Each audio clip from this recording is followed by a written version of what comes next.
بدر کی جنگ کو 1 سال گزر چکا تھا۔ قریش مکہ کے زخم ابھی تک نہیں بھرے تھے۔ ان کے بڑے سردار بدر میں مارے جا چکے تھے۔ ابو جہل، عتبہ، شیبہ، امیہ، اور مکہ کی گلیوں میں صرف ایک صدا گونج رہی تھی: انتقام۔ ابو سفیان جو بدر میں شکست کھا چکا تھا اب پورے مکہ کو جوش دلانے لگا۔ وہ کہتا، ہم اپنے مرے ہوئے سرداروں کا بدلہ لیے بغیر چین سے نہیں بیٹھیں گے۔ قریش کے قبیلے ایک ایک کر کے جمع ہونے لگے۔ مکہ کی گلیاں قریش کے سردار تلواروں کے ساتھ مشورے کرتے ہوئے، عورتیں دف بجا کر جوش دلاتی ہوئی۔ اور پھر ایک دن 3000 کا لشکر تیار ہوا، 700 زرہ پوش، 200 گھوڑا سوار، اور ساتھ ہی مکہ کی عورتیں جن میں ہندہ بنت عتبہ سب سے آگے تھیں، جو حضرت حمزہ سے اپنے باپ اور بھائی کا بدلہ لینے آئی تھیں۔ دوسری طرف مدینہ منورہ میں خبر پہنچی، نبی کریم صلی اللہ علیہ وسلم کے کانوں تک یہ بات پہنچی کہ قریش ایک بڑا لشکر لے کر احد کی طرف بڑھ رہے ہیں۔ آپ صلی اللہ علیہ وسلم نے اپنے اصحاب کو جمع کیا، مسجد نبوی میں مشورہ ہوا۔ کچھ بزرگوں نے کہا، یا رسول اللہ، ہمیں شہر کے اندر رہ کر دفاع کرنا چاہیے، مگر نوجوان صحابہ جنہوں نے بدر میں شرکت نہیں کی تھی جوش میں کہنے لگے، یا رسول اللہ، ہم باہر جا کر دشمن کا مقابلہ کریں گے۔ نبی صلی اللہ علیہ وسلم نے ان کا جذبہ دیکھا اور فیصلہ فرمایا، ٹھیک ہے، ہم احد کے میدان میں جائیں گے۔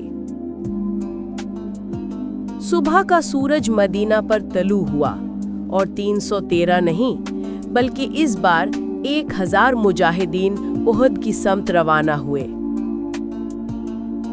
مدینہ سے نکلتا ہوا لشکر، صحابہ کے چہروں پر ایمان کی روشنی، نبی صلی اللہ علیہ وسلم کا جھنڈا بلند۔ مگر راستے میں ایک ایسا واقعہ پیش آیا جس نے مسلمانوں کے حوصلے کو ہلا کر رکھ دیا۔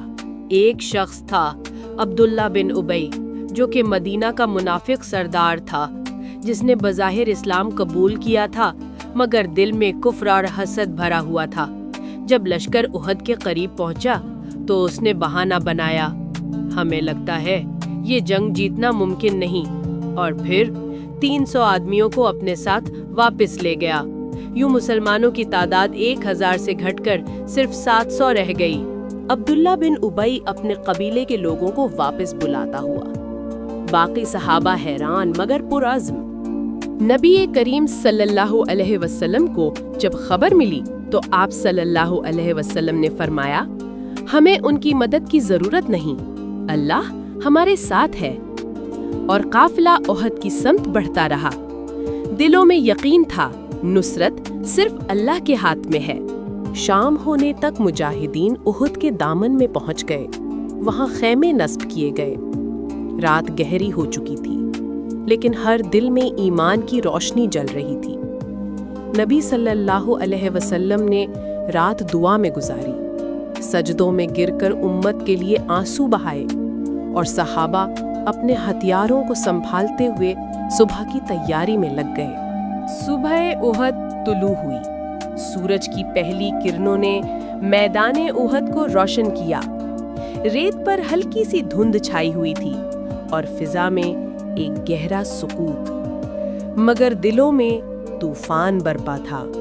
نبی کریم صلی اللہ علیہ وسلم نے صفیں درست کروائیں، تیر اندازوں کو پہاڑی درے پر مقرر فرمایا اور فرمایا، یاد رکھو تم اپنی جگہ سے مت ہٹنا، چاہے ہم جیت جائیں یا ہار جائیں، جب تک میں تمہیں حکم نہ دوں۔ یہ حکم حضرت عبداللہ بن جبیر رضی اللہ عنہ اور 50 تیر اندازوں کو دیا گیا تھا۔ پھر جنگ کا آغاز ہوا۔ سب سے پہلے قریش کے جانب سے طلحہ بن ابی طلحہ نکلا، جو لشکر کفار کا علمبردار تھا۔ وہ فخر سے چلاتا، کون ہے تم میں جو مجھ سے لڑے؟ یہ سنتے ہی حضرت علی رضی اللہ تعالی عنہ آگے بڑھے، تلواریں ٹکرائیں، چنگاریاں اڑیں، اور چند لمحوں میں طلحہ زمین پر گرا دیا گیا۔ مسلمانوں کے نعرے بلند ہوئے، اللہ اکبر! اب جنگ عام ہو گئی۔ حضرت حمزہ شیر خدا اللہ اکبر کے نعرے لگاتے ہوئے دشمنوں کے درمیان کود پڑے۔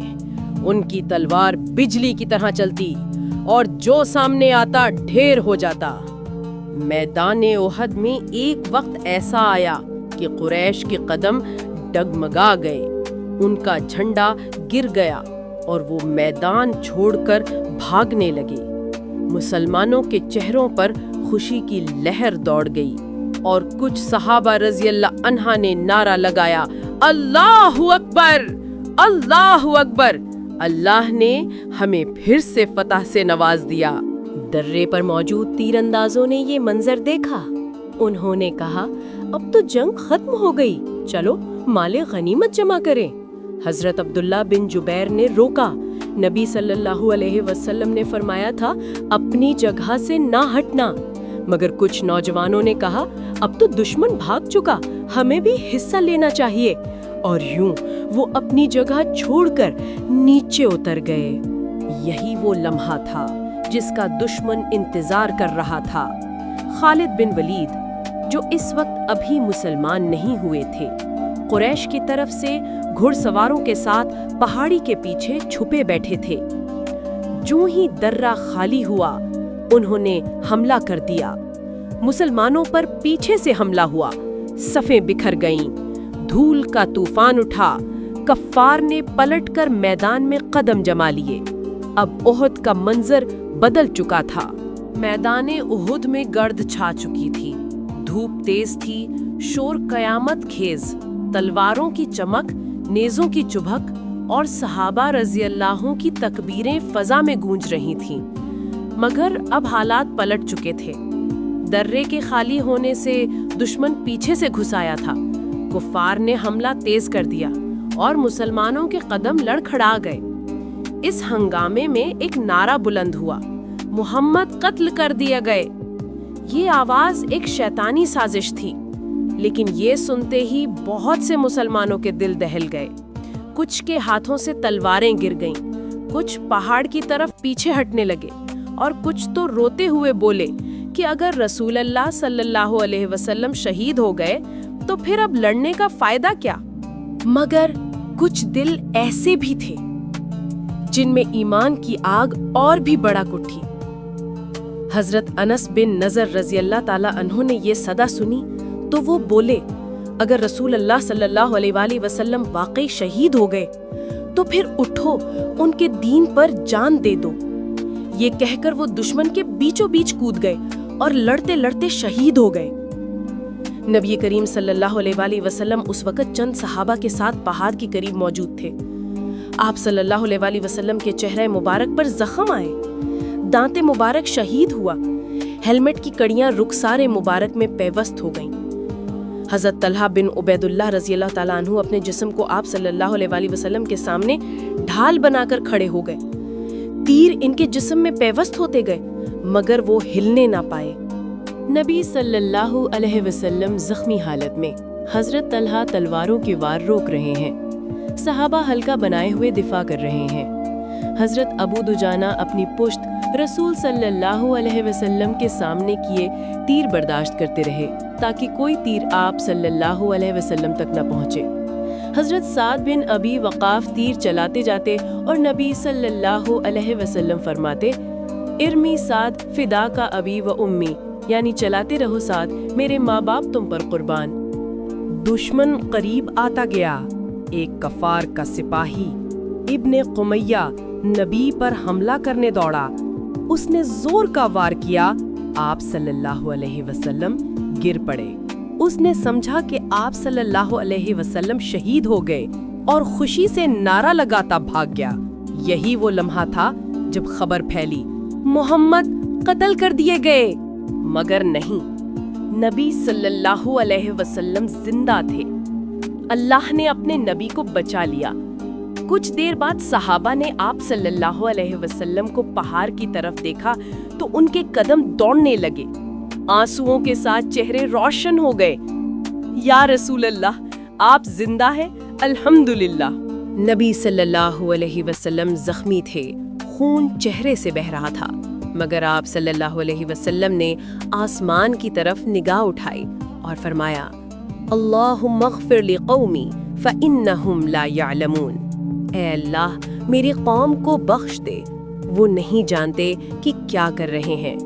حضرت حمزہ ہاتھ میں 2 دھاری تلوار لیے قریش کی صفوں کو چیرتے جا رہے تھے۔ جہاں سے گزرتے کفار کی صفیں بکھر جاتی۔ ان کے چہرے پر ایمان کی روشنی تھی اور لبوں پر ایک ہی نعرہ اللہ اکبر۔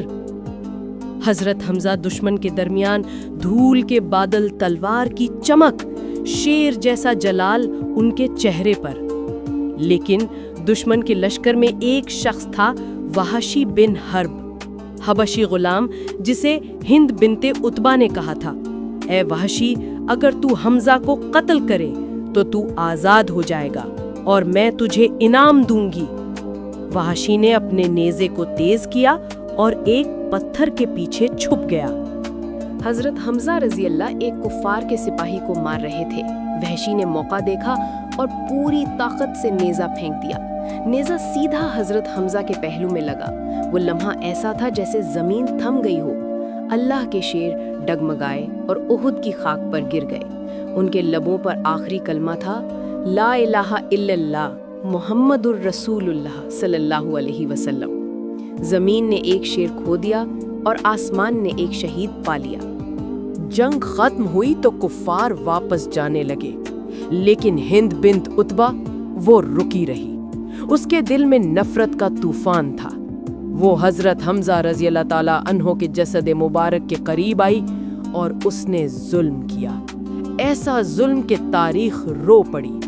اس نے حضرت حمزہ کا کلیجہ نکالا اور بدلے کی آگ میں جل کر اسے چبانے کی کوشش کی، مگر اللہ نے اسے پتھر کر دیا۔ وہ کلیجہ نہ نگل سکی نہ چبا سکی۔ یوں غزوہ احد کا میدان خون اور غم سے بھر گیا۔ جب نبی کریم صلی اللہ علیہ وسلم حضرت حمزہ رضی اللہ تعالی عنہ کے پاس پہنچے تو آپ صلی اللہ علیہ وسلم کی آنکھوں سے آنسو بہنے لگے۔ آپ صلی اللہ علیہ وسلم نے فرمایا، میرے چچا، اللہ کی راہ میں تم پر سلام ہو، تم پر رحم ہو، تم جیسے شیر اب کبھی پیدا نہیں ہوں گے۔ مگر یہ کہانی ابھی ختم نہیں ہوئی۔ احد کے میدان میں رات ڈھل رہی تھی۔